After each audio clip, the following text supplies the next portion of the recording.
So I'm pleased to introduce Dr. Neta Gotlieb. She's one of our transplant hepatology fellows. She's a very experienced clinician who trained and worked in Tel Aviv, Israel, with a special interest in fatty liver disease and also in quality improvement. And she's been with us for a year and a half and will be moving on to a staff position in Ottawa. So I'm very pleased to introduce Dr. Gotlieb. Thank you. Thank you for the kind introduction and good morning.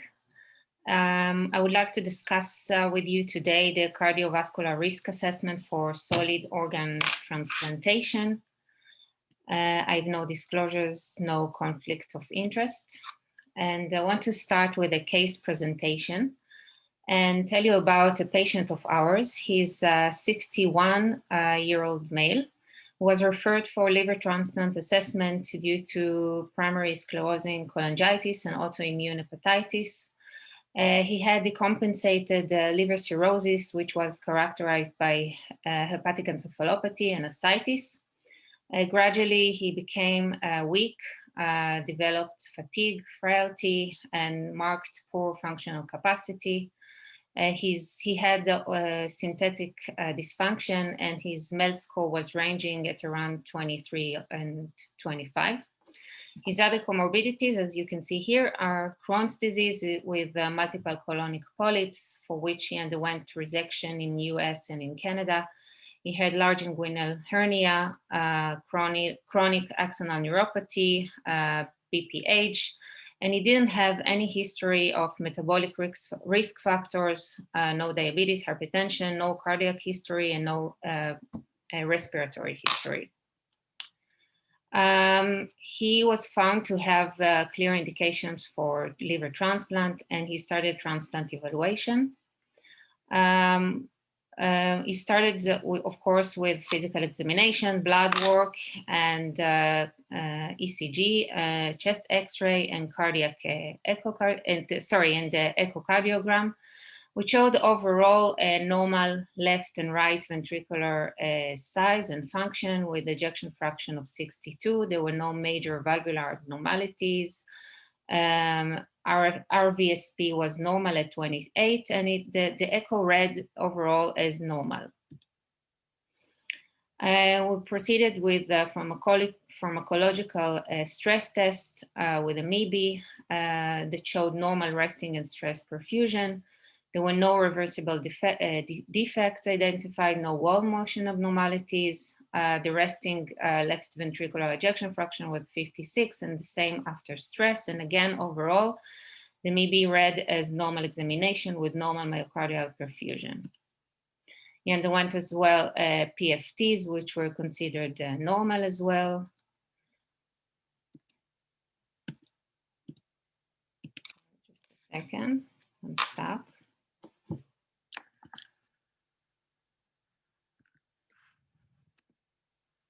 Okay. He completed anesthesia evaluation with no concerns, and social work evaluation with no concerns, and was listed officially for liver transplant in October 2020. He was called for liver transplant on March 26, and prior to transplant, he had no major concerns, no recent admissions, and no acute issues, and he proceeded with transplant. The transplant took place on March 27th. It was quite an event, quite a regular transplant from NDD donor, standard venous, arterial, and biliary anastomosis. No major blood loss. Transfusion requirements were relatively low, 2 units RBC, 6 units of FFPs, so nothing unusual. However, during transplant, prior to cross-clamp, ST depressions were noted. However, at that point, the patient was hemodynamically stable, so the transplant was continued with unclamping, which was coordinated with anesthesia. The liver perfused well. However, after reperfusion, there was a significant apical and inferolateral ST depressions. The patient became hemodynamic unstable, required vasopressors, 3 pressors, vasopressin, levo, and epi.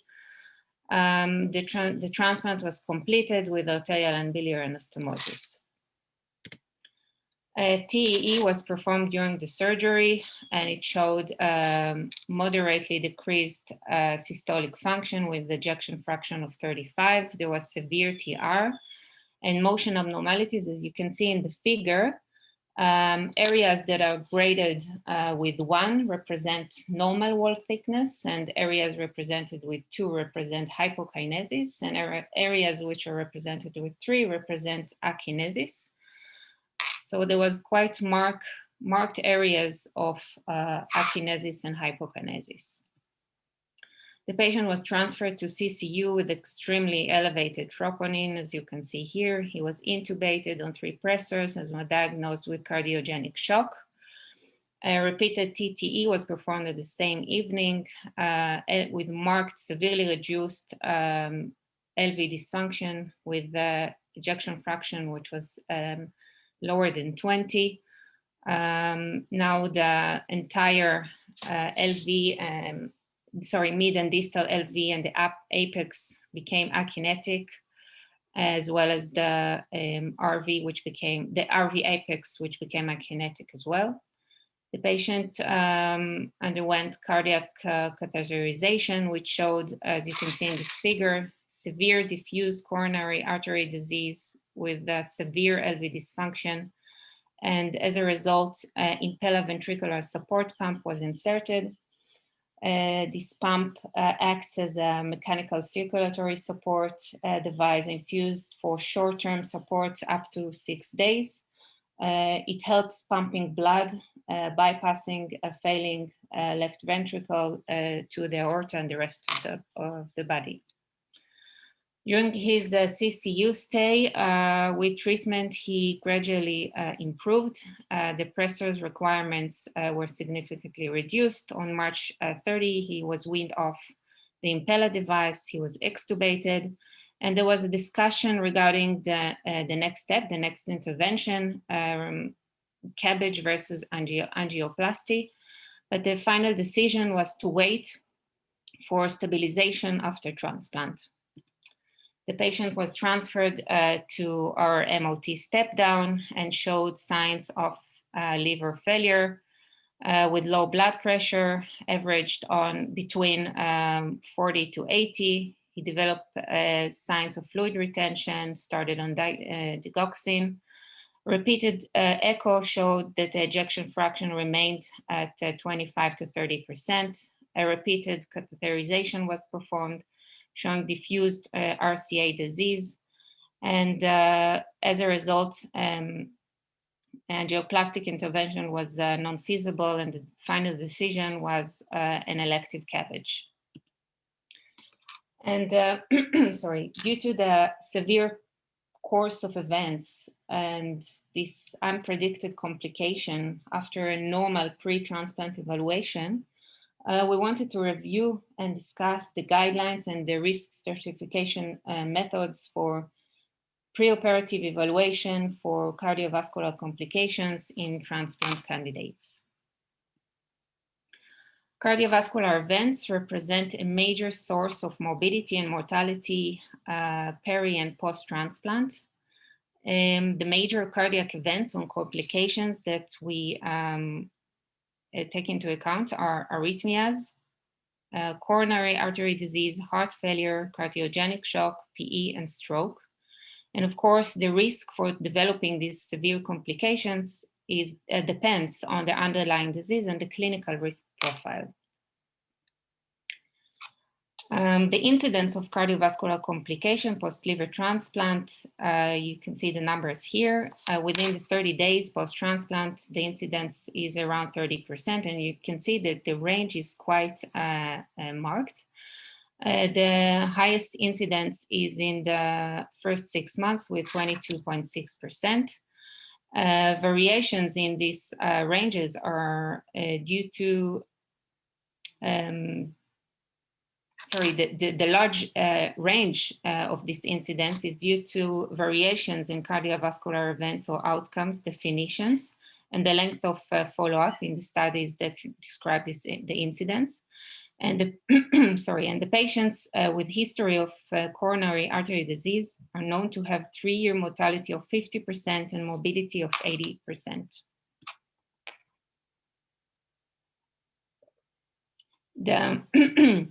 The incidence of cardiovascular events post-kidney transplant are 5% in the first year, between 7 to 10 after 3 years, and around 10 after 5 years, and higher after 10 years. There are very high percent of almost 50% of death in the first month post-transplant are related to cardiovascular complications. And the annual rate of fatal or non-fatal cardiovascular events is ranging between 3 to 5%. And the incidence of cardiovascular complications in lung transplant is described as, the cardiovascular disease accounts for 12% of death in the first 30 days post-transplant, 7% of death beyond 10 years. And actually, coronary artery disease was previously considered as a contraindication for transplant. And however, with recent years, it was changed and it's currently considered as a relative contraindication, which may be changing as well.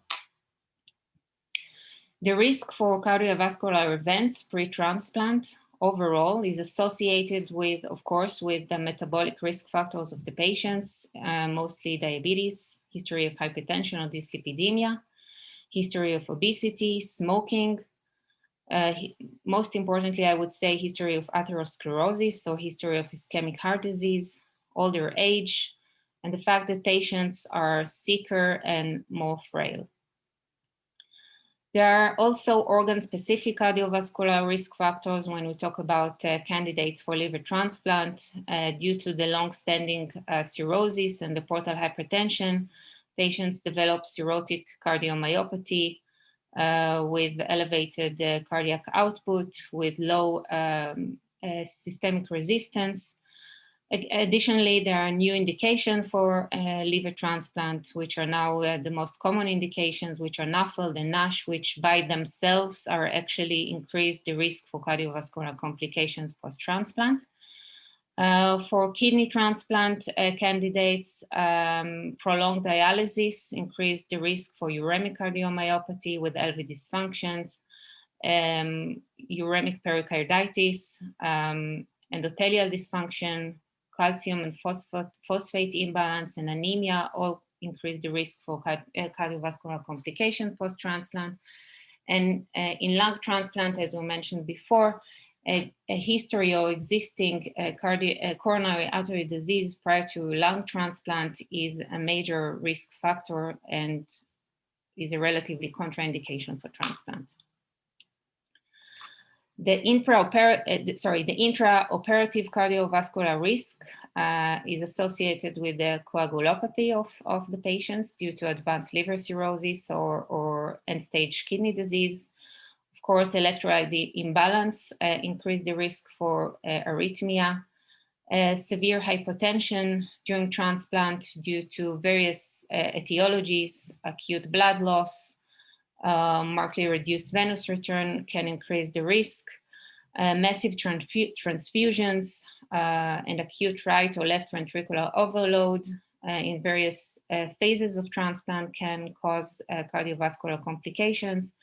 And in liver transplants, there is an entity called post-reperfusion syndrome, which is a profound post-reperfusion hemodynamic instability due to sudden increase in preload. And when we talk about cardiovascular risk post-transplant, just in brief, it's mostly related to the anti-rejection medications that have metabolic side effects, including diabetes, hypertension, dyslipidemia. Obesity is a known risk factor, which is caused also which is also a side effect of the medication, but also a history of obesity pre-transplant is a known risk factor for long-term cardiovascular risk. What are the aims for pre-transplant cardiovascular assessment? So the major aim, I would say, is to rule out comorbidities or conditions that can dangerously impair the physiological response to the sudden severe situations that occur during transplant. Cardiovascular assessment, another aim is to predispose the best intraoperative anesthesia strategy to prevent or to appropriately face adverse events, and to identify high-risk patients who will benefit the most from further preoperative evaluation. So I want to discuss in brief the guidelines and the various risk stratification models that we use. So for cardiovascular cardiac risk assessment in liver transplant candidates, there are three guidelines which are used: the American Heart Association, the ASLD, and the EASL guidelines. They all generally talk about, generally recommend non-invasive stress testing for people who have more than 2 or 3 risk factors for cardiovascular complications. And as I showed you previously, most of them are talking about high age, over 50 or 60, a history of diabetes, prior cardiovascular disease, hypertension, smoking, etc. The guidelines for risk assessment in kidney transplant candidates is relatively similar. It talks about non-invasive testing for patients with more than 3 risk factors, quite similar to the risk factors for liver transplant assessment, but also the history of dialysis is considered a risk factor.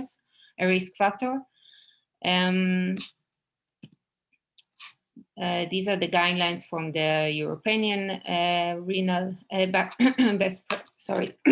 best practice, which suggest non-invasive stress testing, again, for people over 50 with cardiovascular risk factors.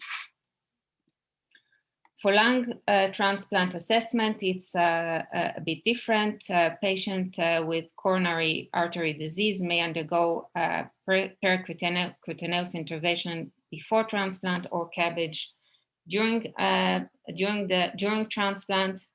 There are no clear guidelines, but there are different algorithms, which again, based on the existence of risk factors and history of ischemic heart disease and age. When we talk about risk scores and risk stratification scores, we start with the most common used score is the revised cardiac risk index, which try to predict cardiovascular complications after non-cardiac surgery.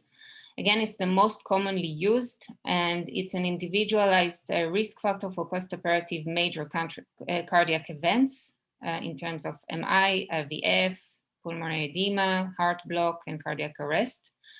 This score incorporates 6 risk factors that you can see here, based on the risk of surgery, history of ischemic heart disease, CHF, CVA, insulin-dependent diabetes, and elevated creatinine. And this is the calculated score, risk score. So with a score of 0, the risk for major cardiac events is quite low, and with a risk of over 3, the risk is quite high.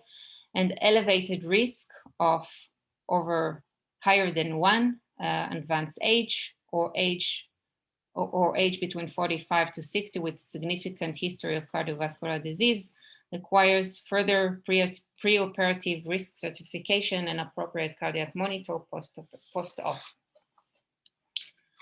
There are other risk scores for non-cardiac surgeries which are used. I don't want to get really deep into these scores, but one of them is the NSKIP, surgical risk calculator, which predicts not only cardiac complications, It incorporates 21 preoperative risk factors, including the ASA score. It has an external validation and a very good predictive ability for major cardiac events.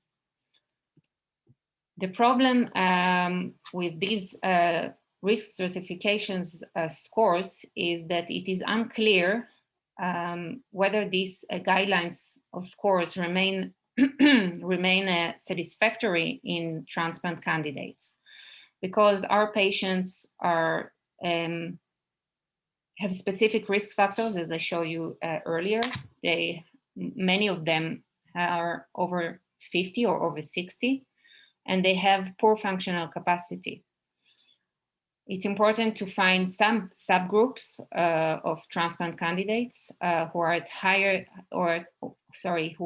the highest risk for adverse cardiovascular outcomes that should be identified.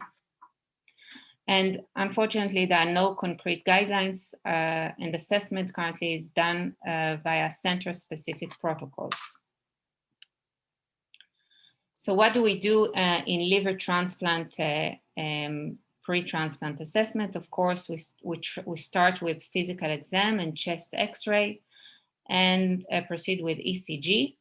ECG is done to show signs of previous ischemic heart disease, Q waves, but also prolonged QTc interval, which in these values, as presented here, can be suggestive of myocardial ischemia and were previously associated with post-liver transplant adverse cardiac events.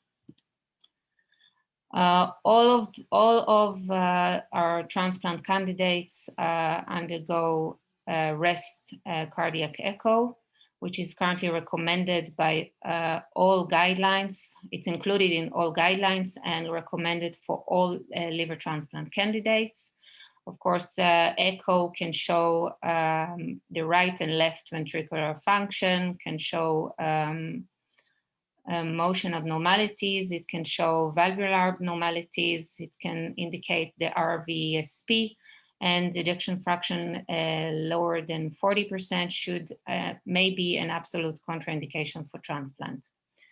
There is another entity for pre-transplant assessment, which is based on biomarkers.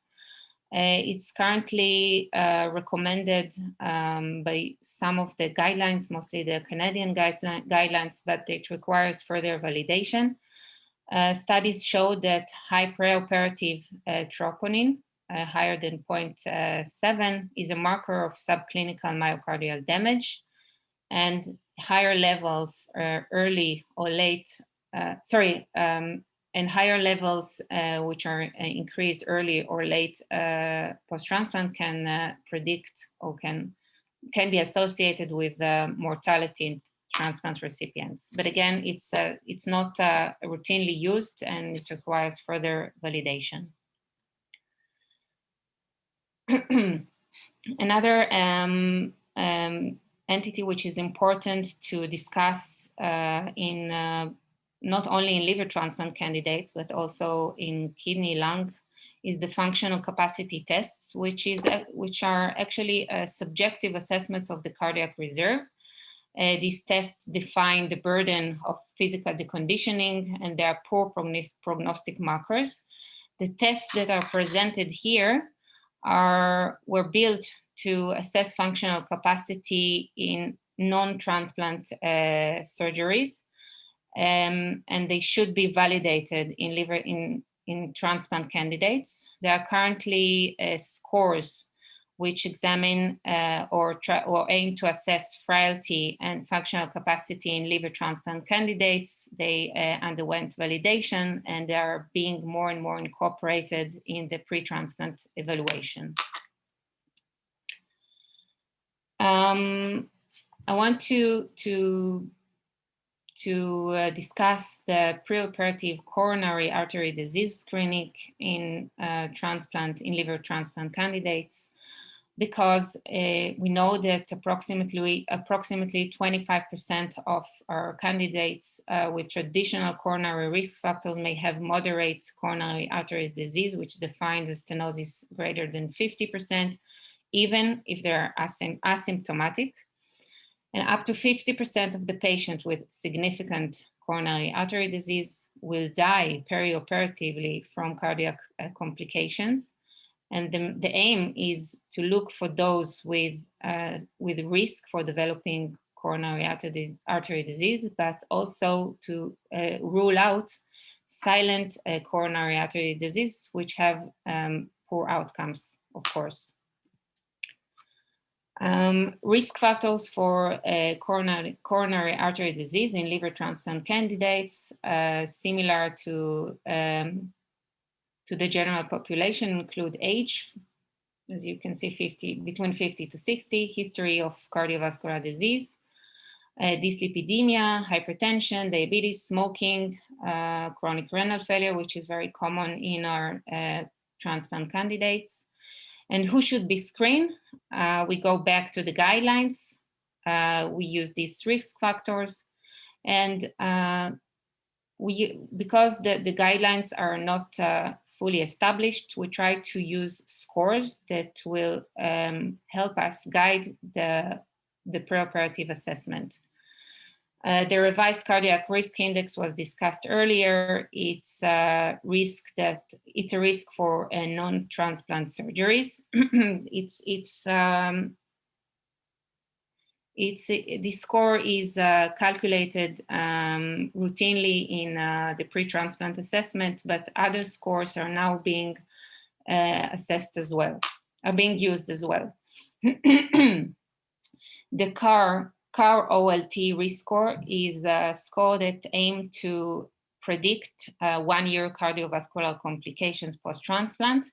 The complications are defined as death or hospitalization due to major cardiovascular events. You can see it here. This score was superior to other published risk factors and it had appropriate calibration. You can see the statistics here. It incorporates these risk factors, and when we put these risk factors in a calculator, we get a risk score, and risk with optimal risk factors is considered less than 5% of 1 year risk of cardiovascular events.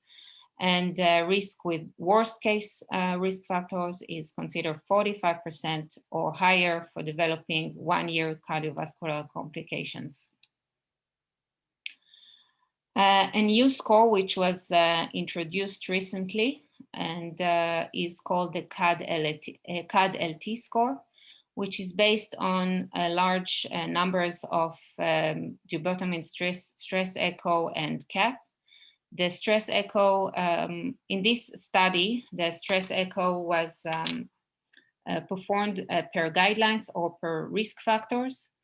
74% had normal echo, 10% was non-diagnostic, 8% was positive, relatively low sensitivity, good specificity. And the CAT, the CAT in this study was predefined,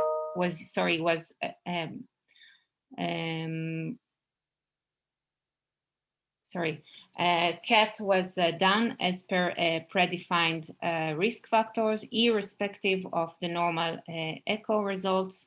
And you can see that 56% in this study had actually no disease, 28% was non-significant, and 60% had significant coronary artery disease.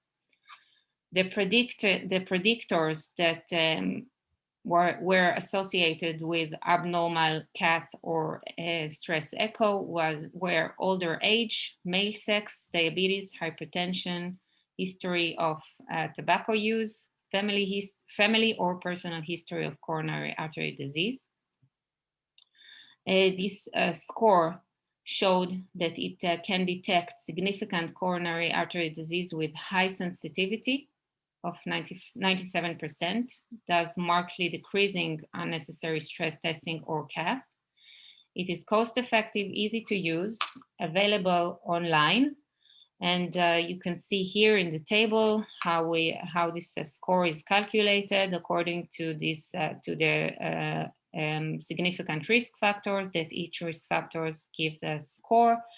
And with calculating the score, the risk category is divided into low risk, intermediate risk, or high risk.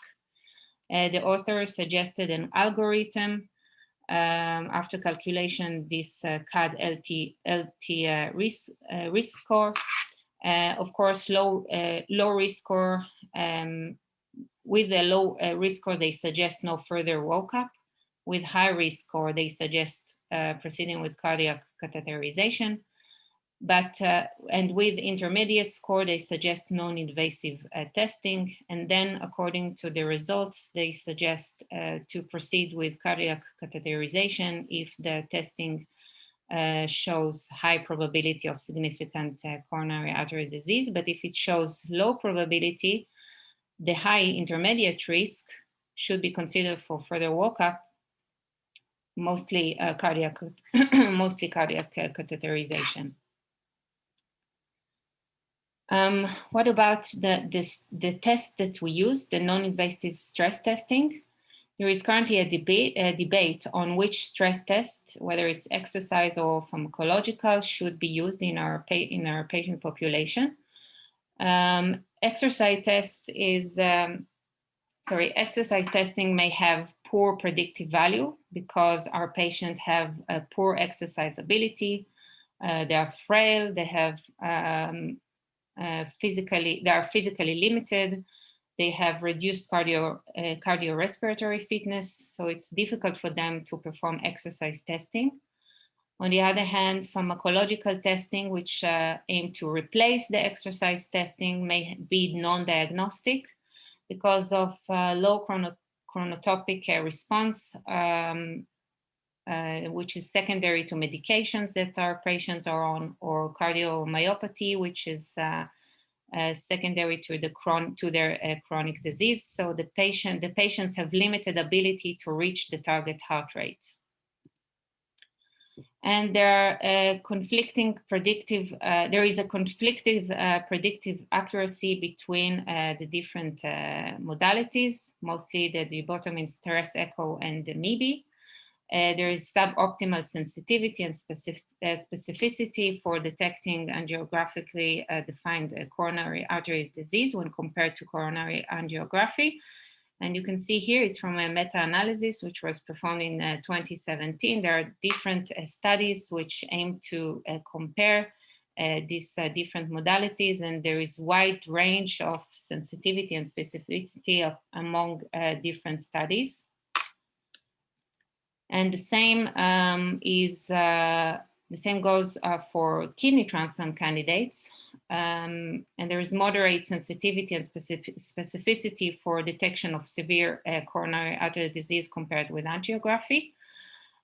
Studies show that duodenal stress echo has a slightly higher sensitivity, but it was not statistically significant. And again, this is a meta-analysis that tried to compare these two entities, again, compared to angiography. And there's marked heterogeneity and variability between, it shows actually, again, a marked variability in these tests' accuracy. The yield of this non-invasive testing is uncertain in terms of non-significant coronary artery disease. There is no consensus on what degree of stenosis is considered significant in transplant candidates, because the fact that during transplant there are unique hemodynamic stress which is associated with the surgery, and it causes greater risk for plaque rupture, even if there is less than 50%. Sorry, even if less than 50% of the vessel is occluded.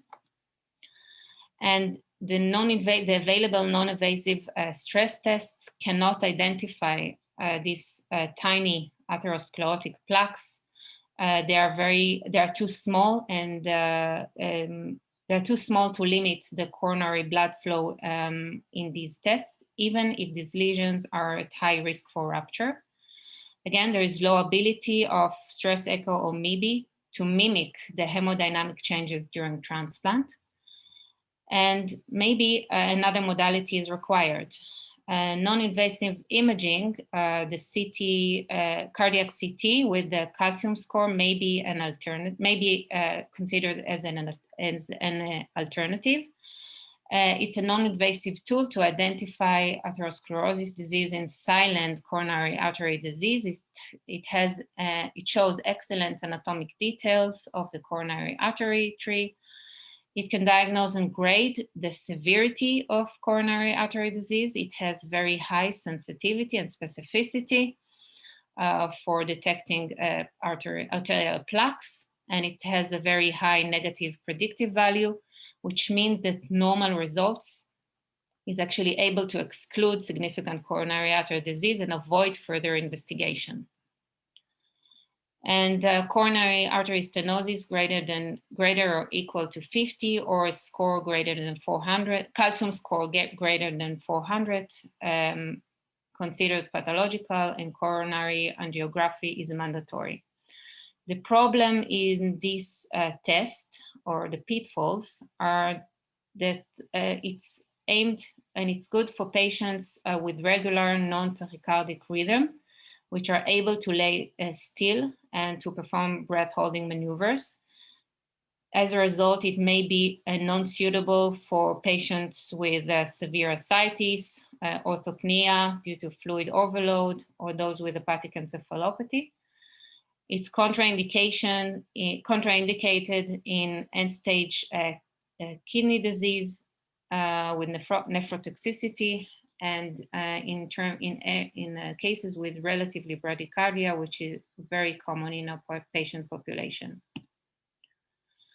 Coronary angiography, on the other hand, is the gold standard to assess coronary artery disease in transplant candidates, both liver, kidney, and lung. It's used when other tests, the non-invasive imaging, such as the non-invasive stress test or the coronary CT, are positive, but it may be also indicated in very selected cases in the presence of negative stress tests, and it may be selected in patients with advanced age and with a marked history of metabolic risk factors, history of coronary artery disease, smoking, etc. Again, it's important to emphasize that standard protocols for assessing and managing coronary artery disease is currently lacking, and each center has its own protocol. And I want to go back briefly to our patient. So I want to remind you that our patient was 61. He had no cardiovascular risk factors. He was asymptomatic. During his cardiac evaluation, he had a normal echo. And when I calculated the risk indices as I described earlier, so the revised cardiac risk factors is in his case was considered as class 2, which means that he has 6% of 30-day risk of major cardiovascular events. When I calculated the CAR OLT risk score, he was considered as moderate risk. And when I calculated the recently developed CAD-LT score, he had a high intermediate risk for developing major cardiovascular events. This patient underwent normal stress test even without calculating these scores, which was normal, but unfortunately he had awful outcomes. I just wanted to emphasize briefly that the CAD-LT score, as I showed you before, high intermediate risk, patients with high intermediate risk may benefit from cardiac catheterization even if their stress test is normal. I want to summarize with important key points and emphasize again that the utility of cardiac risk stratification for non-cardiac surgery is questionable in transplant candidates. Our patients have additional risk factors. They are sicker, they are older. So it means that maybe the current guidelines should be modified. There should be a consensus on the risk stratification model that will define high-risk candidates that will benefit from a further assessment, mostly cardiac catheterization. There are, as I showed you, novel risk prediction tools and scores, which are yet to be externally validated. Most importantly, I think that multidisciplinary consensus to really define the optimal paradigm to guide cardiovascular assessment in transplant candidates is lacking and is highly required. Combination of risk stratification and functional assessment to build a stepwise algorithm of assessment is extremely important. Again, our patients are unique and different from patients who undergo non-surgical, non-transplant surgeries. And there should be a consensus on which stress test should be done, what are the indications, when, and how often. Thank you.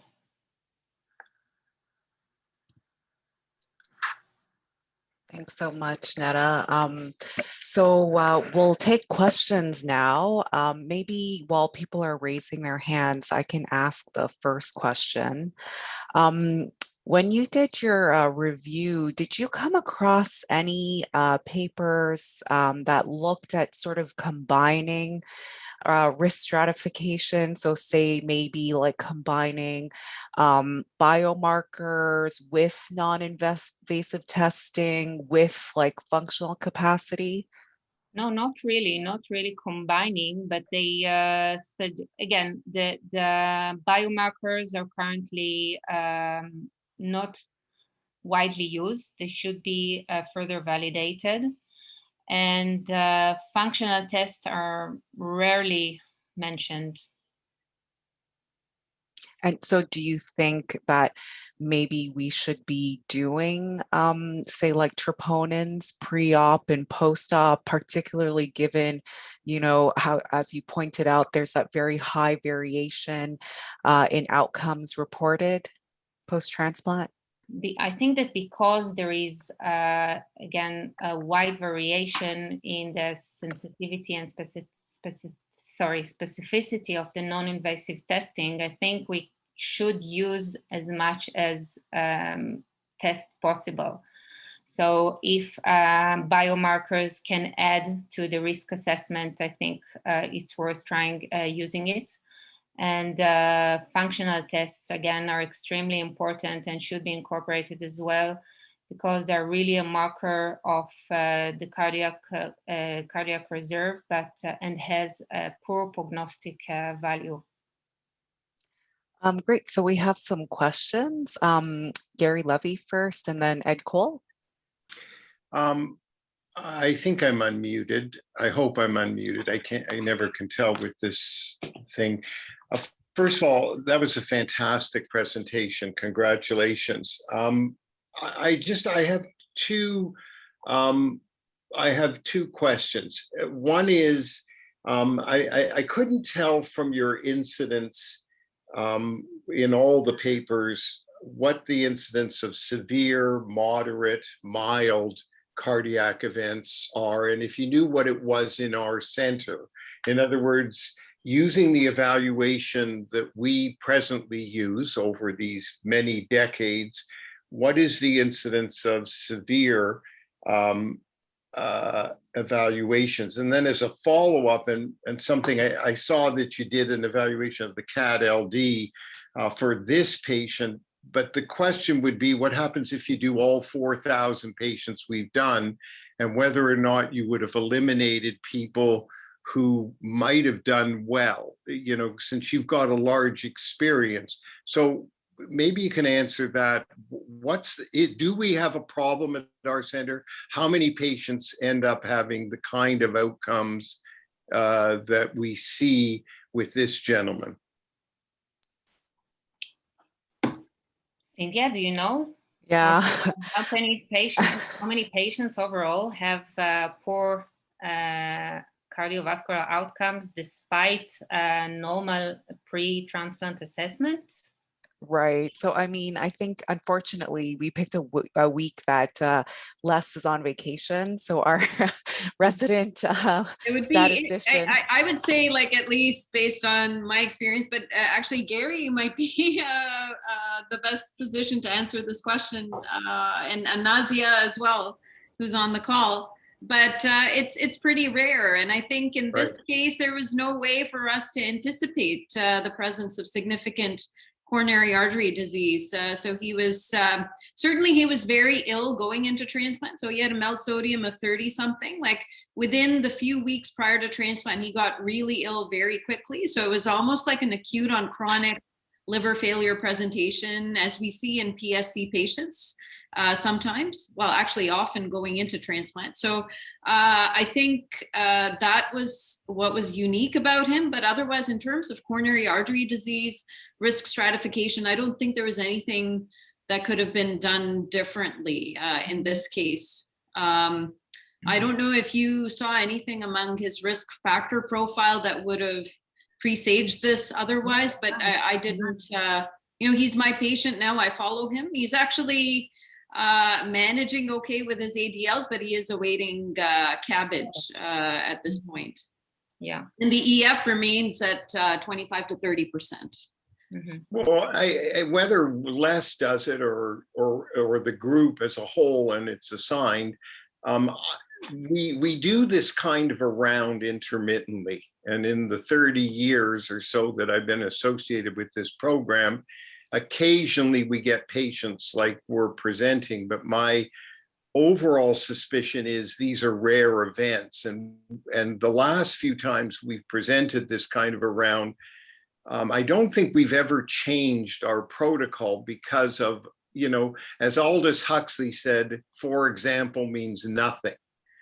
He was a famous scientist. And the problem we get into is when we have a single case, we get upset and so forth. But I think a good thing to do, and I would propose this, is to take that CAD-LD and to take the 4,000 patients, assign a team of people, coordinators, whatever, someone, who could be non-biased, some of the people in our program could probably give us advice how to do such a study, and then look and see how many we might have identified and how many you would have excluded who sailed through your using your present protocol. That'll give you an idea of the value of these types of new innovative approaches.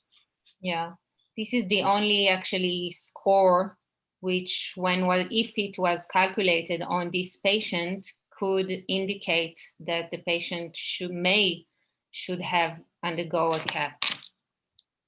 So Gary, we are actually one of the fellow has started looking into that and is putting a RAB to go back and review all the cardiac testing and all the future events. I think this case is definitely rare. We don't see many of this happening, perhaps maybe a handful over the years, but what happens is a lot of cardiovascular event in the short term post-transplant, like within the first year. And that again raised the question whether, the testing that were done preoperatively should have been different, or should all they get a CAT because of the cardiac event that happened within the first year, and would that been predicted in advance? And that's why we are doing this review of all the testing and correlated to the post-transplant outcome, at least within the first year. I think anything beyond that, then it's the effect of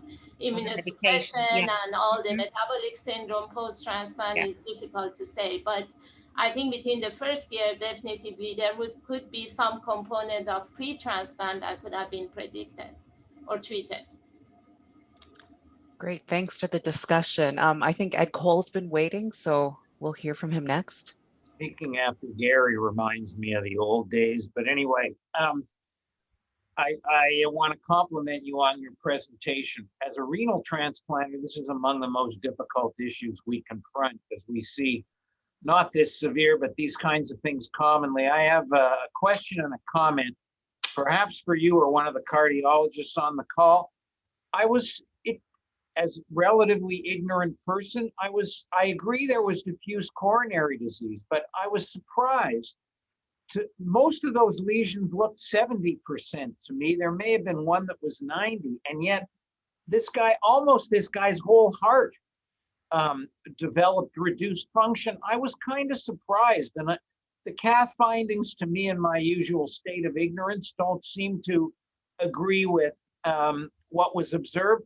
Second point, the issue of how useful the angioplasty or bypass is I think been questioned by this vascular surgery study. It wasn't transplants, but they randomized people to conservative assessment and more aggressive therapy, and there was no difference in peri-op outcomes. So that's another piece of this puzzle. So I welcome comments from anyone on the call. Perhaps, I don't know, Carolina, if you would be able to comment.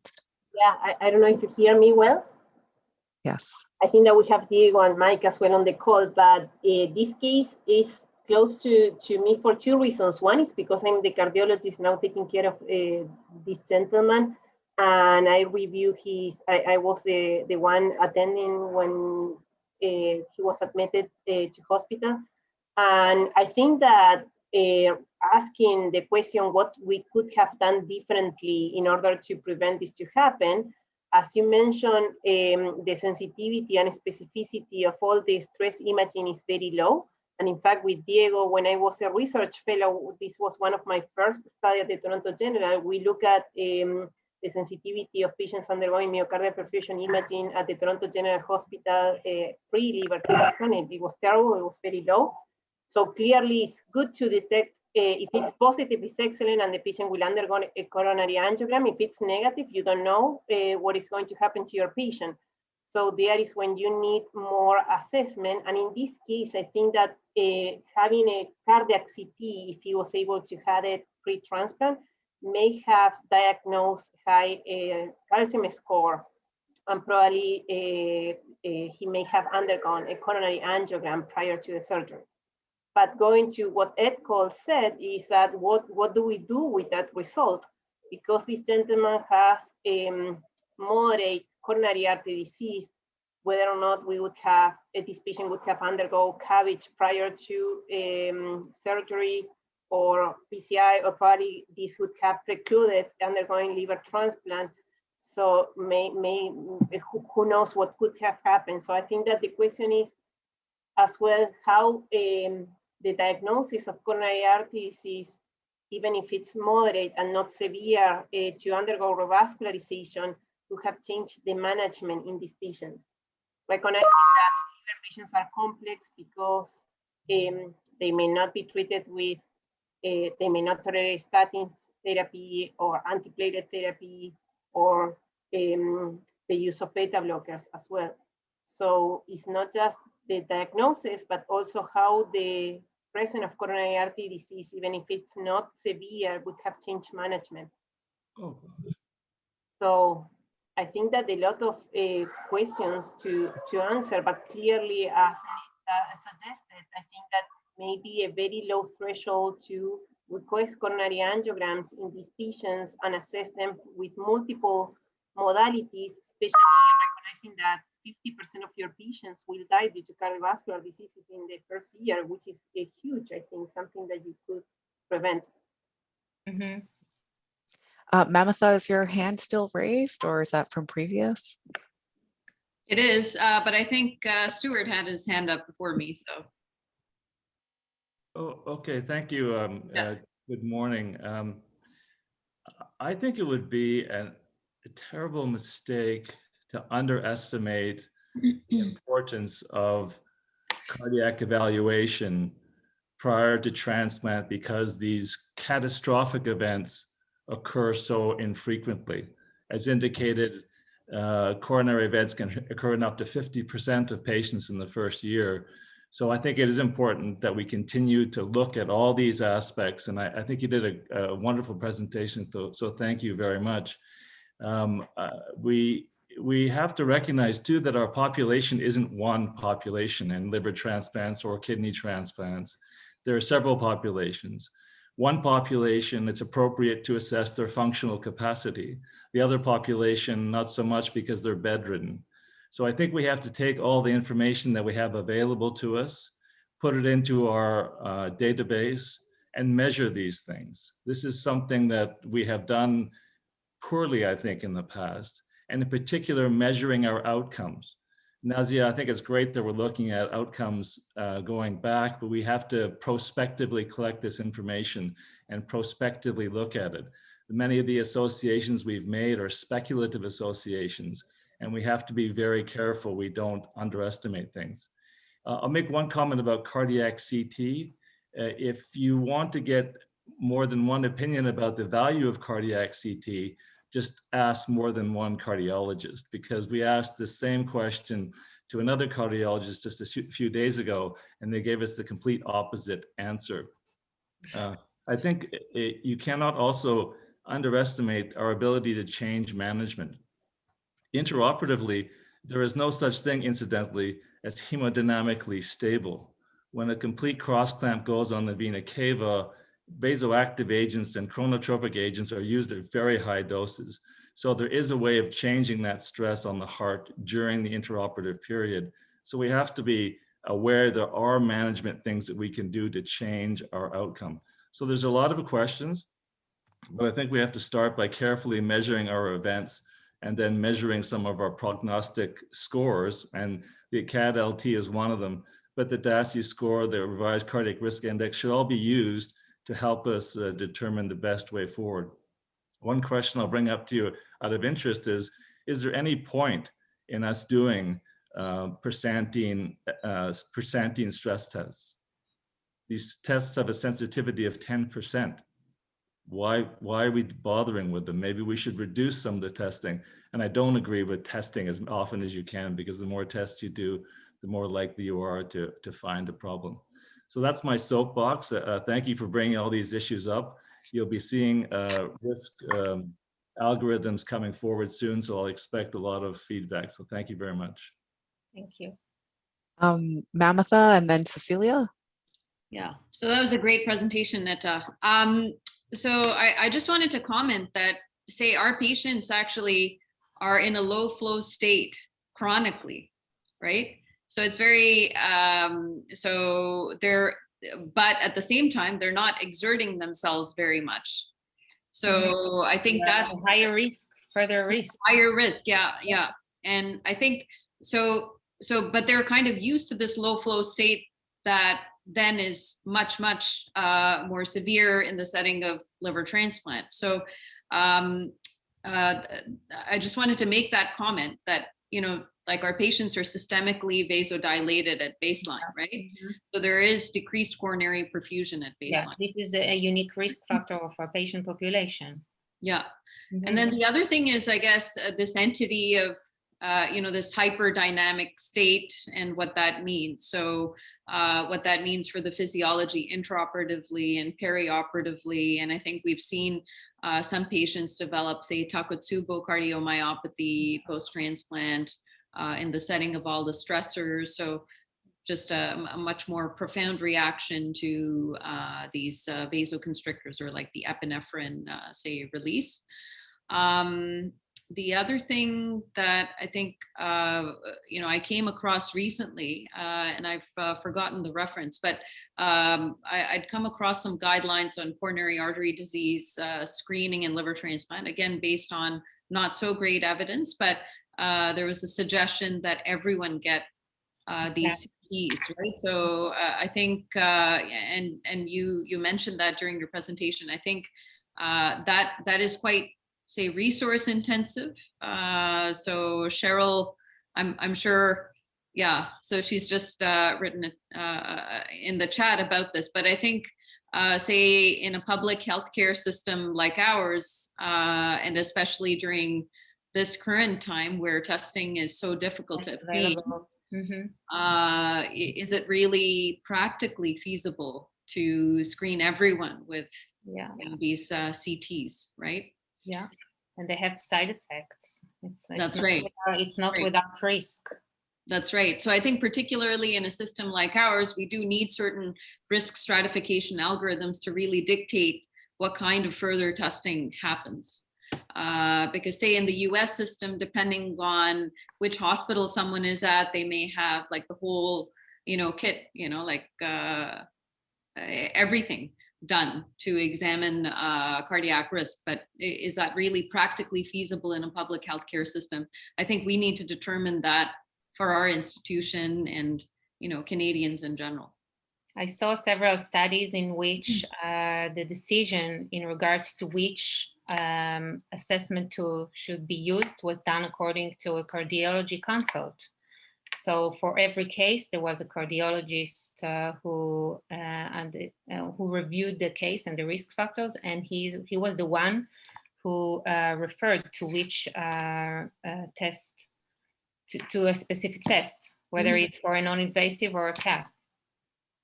So maybe Cecilia, you can have the last word.